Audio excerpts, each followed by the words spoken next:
I'm a paranormal researcher, and I got called into a small town for a series of unexplainable events. Here are a few of my cases. Case 28, The Monster in the Closet. One of the first cases I worked on was a mother calling about her son who claimed there to be a monster in his closet. Typical childhood shit, but given the town we're in, I did not find it implausible. I headed down a dirt road to a big house on the outskirts of the town. The house lay somewhat in the desert, with cacti sprawling the yard. That is where I met up with the woman, an older lady with blonde hair that was on the verge of turning gray and night black eyes. "He's upstairs now, ranting about a monster in his closet," she sighed, her southern jaw clear. "I wouldn't have amounted it to nothing if it weren't for the fact that it broke down the door when I locked the closet to stop all his crying." "Are you sure it wasn't the boy?" I asked, heading inside. "Oh, trust me, son, no boy could do that." I was welcomed with an ashy scent and headed up the marvelous wooden stairs to the upstairs bedroom. There was a boy in there, tucked in the corner of his bed, staring at the closet with wide eyes, and well, the closet, it was in tatters. Wood splinters lay scattered across the floor, and the hinges were bent out of place, as if it were mauled by a bear. "You mind telling me what you saw?" I asked the kid, and he nodded. It all started a week ago when I suddenly woke up to a red door." "A red door?" I questioned. "The boy says he saw a red door appear in the middle of his room one night, just standing there." The boy's mother appeared behind me, gesturing to the center of his room. "And that since then, a monster's been living in his damn closet." "It's true," the boy let out, reaching to grab my hand. "That monster walked out of the red door and into my closet, and then boom, the red door disappeared." "It disappeared?" I asked with uncertainty as I walked towards the now doorless closet. "Strange, huh?" his mother answered. "Strange indeed," I said, looking at the symbol of a serpent ingrained into the boy's closet. I went outside to grab some of my tools, a carving knife embellished with an ancient power, and a flamethrower in case whatever was in that boy's closet decided to attack. Although strong and concealed, the demon would be easy to deal with. All I had to do was remove that symbol from the boy's wall and destroy it before the creature came out to wreak havoc. But that is when I heard the boy scream. I slammed my car door shut and rushed into the house and up the stairs, flamethrower in hand. When I got to the boy's room, the mother stood at the door, screaming for me to help. I looked inside and saw the boy being dragged away by a creature into his closet, where, instead of a once broken and open doorway, laid a door, a red door. The monster was tall and lanky, with a gray body that was covered in tough skin. It looked back at me and let out a scream, opening its mouth to reveal 3 rows of sharp teeth. Its eyes glowed red, and there was no hair on its pale body. I lifted my flamethrower but could not fire as the creature held on to the boy, so I watched it in horror as the creature threw the red door open, and then threw the boy inside. "No!" the boy's mother screamed, running towards the creature, but the thing stared at her as it entered the door, smiling before closing the door shut, and once it did, the door disappeared. The boy's mother screamed and ran towards where the door once stood, but it was far too late. The boy was gone. As his mother cried, I went to the closet's wall and removed the symbol with my knife before patting her on the back and heading home. Case 78, The Reflected Forest. There's a trail with a sort of urban legend in Dustbourne, nicknamed the Reflected Forest. As it is said, if you walk the trail backwards, you'll see a carbon copy of yourself on the opposite side of the trail across the lake. There's a case of a man who supposedly completed this ritual, walking backwards until he met up with its counterpart, and he went on home to kill his entire family. When I interrogated him, all he said was, "It all starts at the door." Local teens often take part in this ritual and swear to see their reflection walking on the other side of the lake, but nobody else has been recorded in completing the ritual. This case was unsolved as it is more of a phenomenon. There is no solution. Case 128, The Hands in Dustbourne Lake. There's a second, larger lake near the center of Dustbourne where locals often come to swim and fish. However, swimming and fishing in the lake has become less common. This is because of the rumors of hands appearing at the bottom of the lake that stretch out impossibly far to grab their victims. Many strange drownings occurred in the lake, and it was even blocked off to the public for a couple of weeks to try and find a solution. Our results: we noticed that randomly the long seaweed that grew in patches in the lake would contort and grow into long arms, reaching out for physical food like the arms of a person. Dozens of human bones were dug up underneath the seaweed, with no bodies to be seen, as if the plants absorbed its victims and only left their bones. Our solution? To cut the plants every other month to stop them from being much of a threat. Case 137, the Tree Man. A park ranger called me one afternoon to tell me about a string of reports made by campers and hikers in the area. So, what's the issue? I asked. Well, nothing serious as of yet, but I've had multiple hikers telling me about some sort of tree monster in the forest. Tree monster? I try to hide my doubt.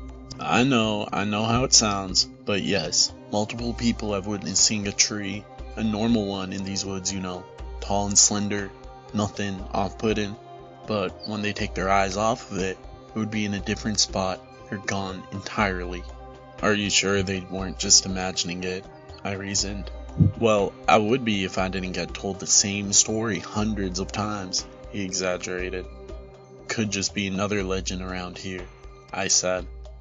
That's what I thought too, until I saw something strange myself, he started.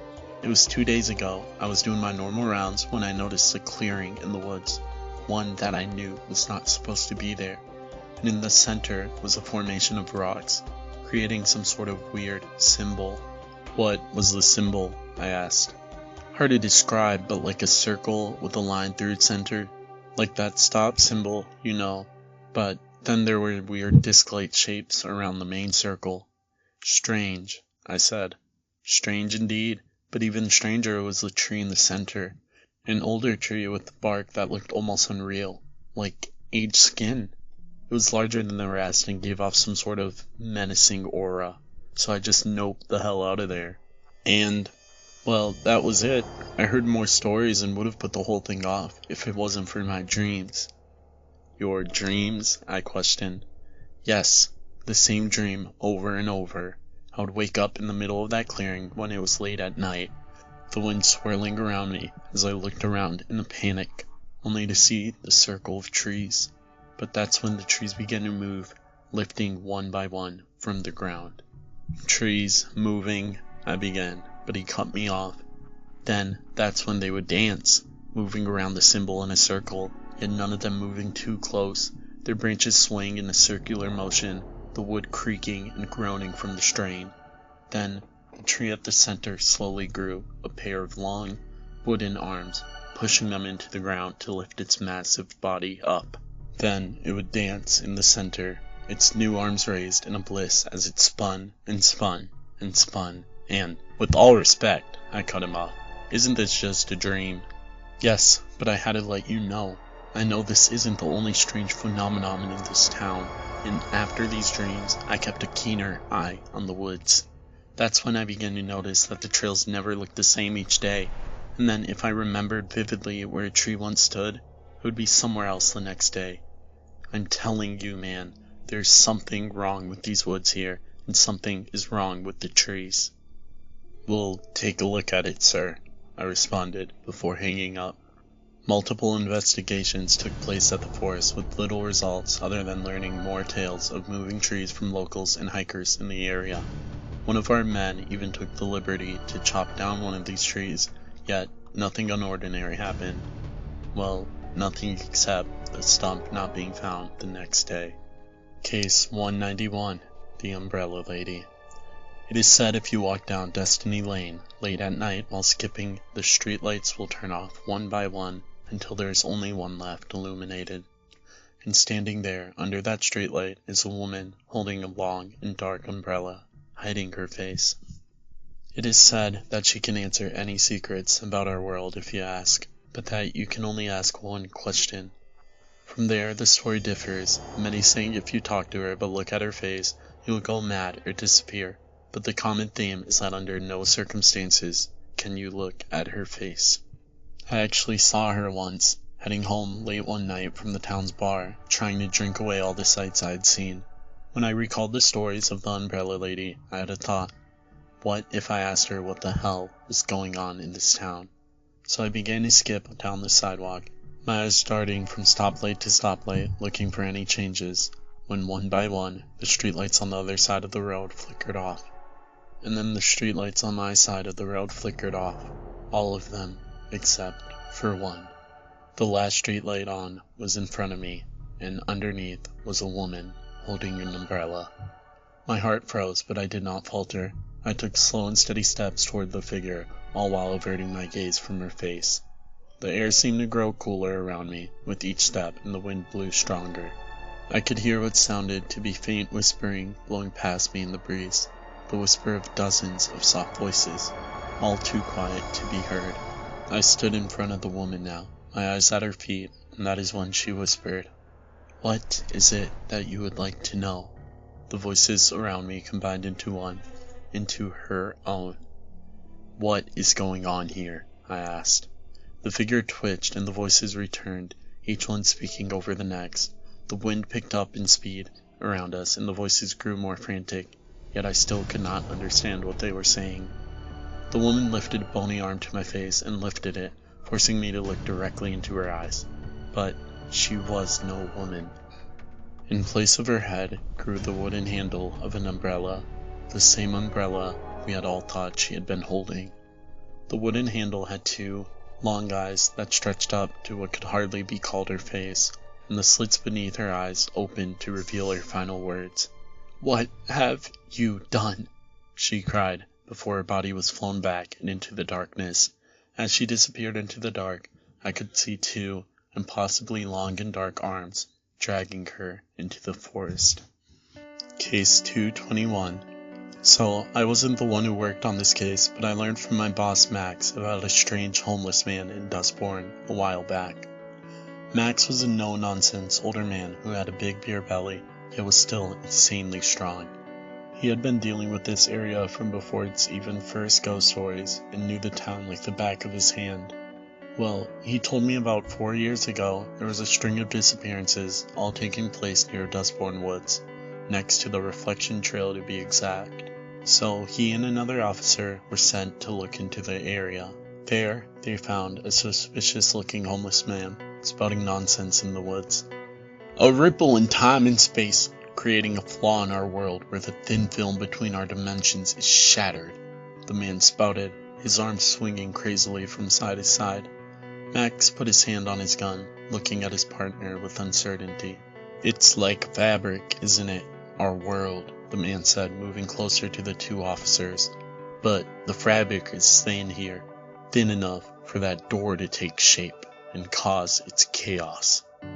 "Why is it always about a damn door?" Max's partner, Ant, short for Anthony, said.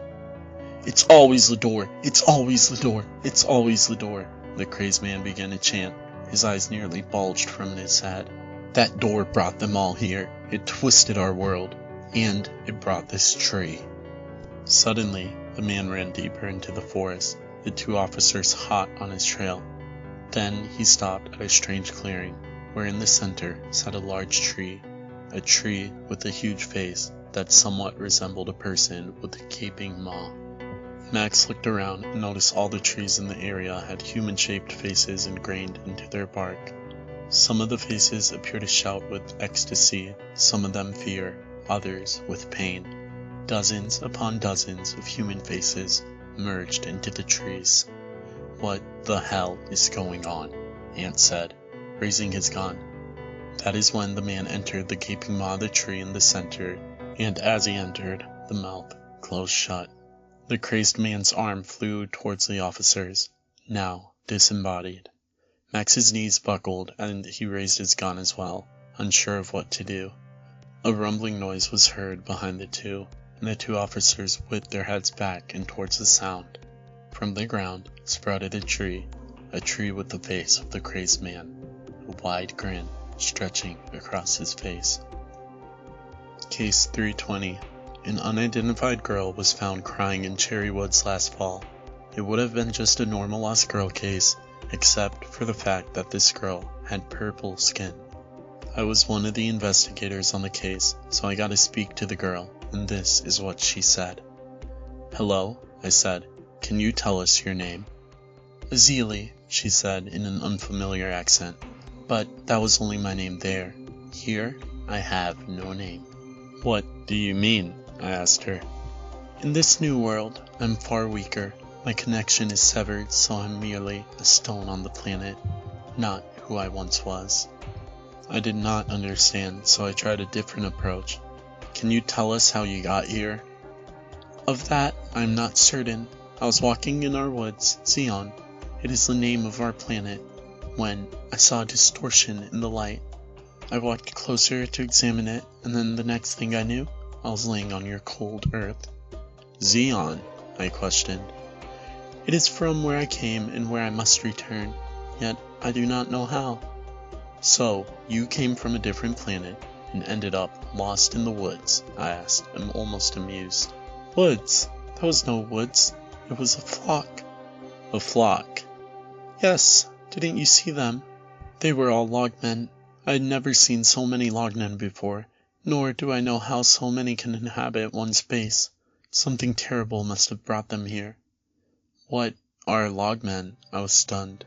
Ancient beings in the spirit that rise from the earth, waiting until night to pull themselves from its clutches and roam the world. Yet they stay put here, hundreds of them in one area. I've never heard of something so phenomenal before. Wait, you mean the trees? I stood up out of bewilderment. Not trees, yet as harmless as one. But for what purpose are they here? She pondered her thoughts out loud. I don't understand.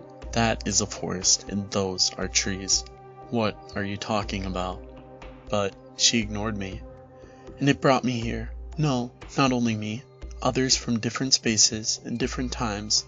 The girl's purple eyes began to shake in her skull, vibrating, and she slowly lifted her arms. An umbrella? They drowned in the lake? Her voice rose and rose, and I placed my hand on my gun in fear. That is when she began to float softly in the air. Pale arms dragging them under, the demon of an old tree, luring in its prey, the doppelgangers in the forest, yet not doppels. No, they are them, only in another permutation. I reached for my gun as the chair and tables began to lift from the ground, floating with her in midair. That is when she spoke for a final time, and it all began at the door, the red door, and then suddenly, she vanished. Case 333. The Crazy Lady of Hillside Elementary. I got called into the only elementary school in this small town. A teacher walked me to her classroom to talk to me, needing to still have her eyes on the children as they could not spare any staff. What happened? I asked as she took her seat. The children around us crafting various objects, one creating a butterfly made out of paper, another building something with popsicle sticks, a kid playing with toy cars. The teacher, Miss Applehoff, glanced around the room for prying ears before beginning her tale. Well, just this evening at recess, I was watching the kids, you know. They were all running about and just having fun, when Charlie over there pulled Amanda's hair. After sorting that out, I really needed a smoke, so I left them there for 5 minutes, and 5 minutes only, okay? Don't judge me. I know I shouldn't have, but I just needed 1 singular minute to myself. 1 or 5, I whispered, and she shot me a look, but then continued. Well, when I got back, the children were huddled in a circle, all sitting crisscross and well-behaved. Unbelievable, I said sarcastically. It was unbelievable. If you know these kids, you know how rowdy and impossible they are to handle. Getting them to sit still for even a second is a miracle in itself. And, as if to confirm, I heard a little girl scream as her hair was pulled by a kid holding scissors. I just need a piece of it for my doll, the girl with scissors said. Knock it off, Miss Applehoff demanded, and the girl laughed before running away. Anyway, Miss Applehoff dusted herself off. In the middle of their little circle was an old woman, smiling and talking to the children. She had wrinkles on top of wrinkles, looked to be over 80 years old. Yet, here she was, on school grounds unauthorized, and talking to the children. I walked up to the group of kids, she continued, and I heard her telling them a story. For some reason, I was drawn to the woman. My vision focused on her, and I couldn't quite make out what she was saying, as if I were in a trance. That is when she concluded her story, stood up, and suddenly I was no longer unable to move. I saw it before, that red door, a kid named Charlie said as the woman stood. That's when her eyes shot towards the boy, and she grabbed him by his shoulder, leaning in inches from his face. "And what did you do? Did you enter?" The woman pressed him. "I just thought it was cool and ran away." Charlie shrugged her off. That is when the woman's whole demeanor changed. An anger I'd never seen before entered her eyes, and her body began to twitch in rage as she gripped Charlie tighter and tighter until he began to squirm, then scream. "You were supposed to enter the door! You were supposed to enter the door! You were supposed to enter the door!" She screamed it over and over again, her face growing red, saliva hitting the boy's face, and her eyes nearly bulging out of their sockets. That is when I took action, throwing the woman off at Charlie and screaming for her to leave. She gave one last hate-filled look at Charlie before turning away and walking into the woods. "And you haven't seen her since?" I asked. "No, I've been scanning the tree line every damn minute, but she hasn't come back." "What did she say to the kids?" "Well, she told them a bunch of stories, but all of them the same kind, about a door in the forest, and every time in the story, a little boy or little girl would come across it in some magical way, and then go inside." "It all seems to start at the door," I whispered.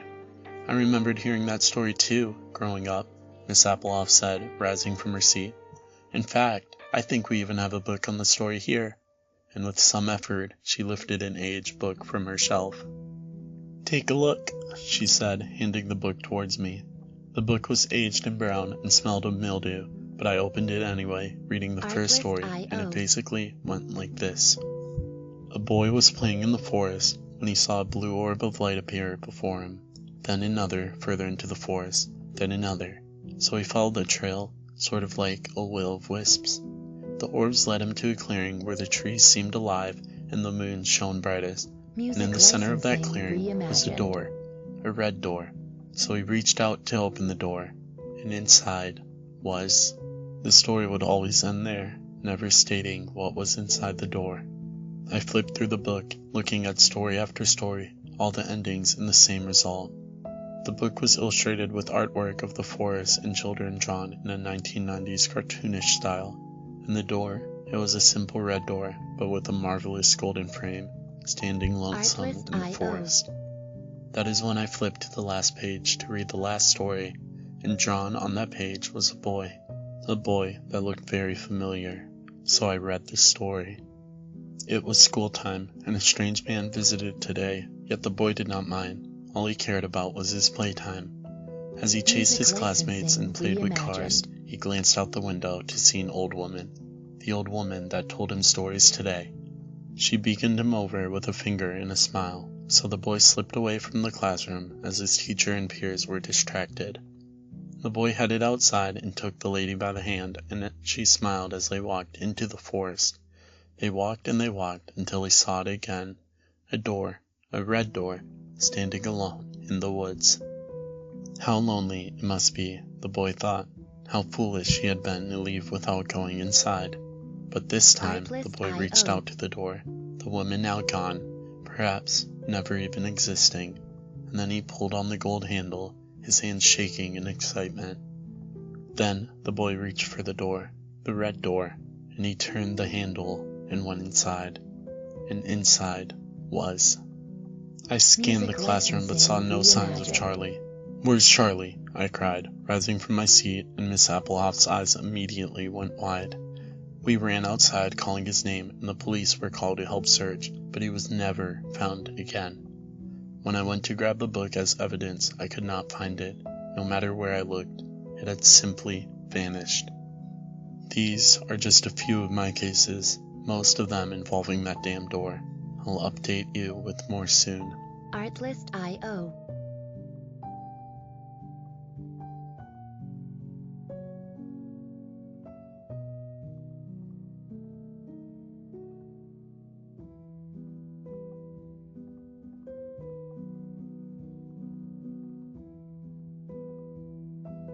Music licensing reimagined.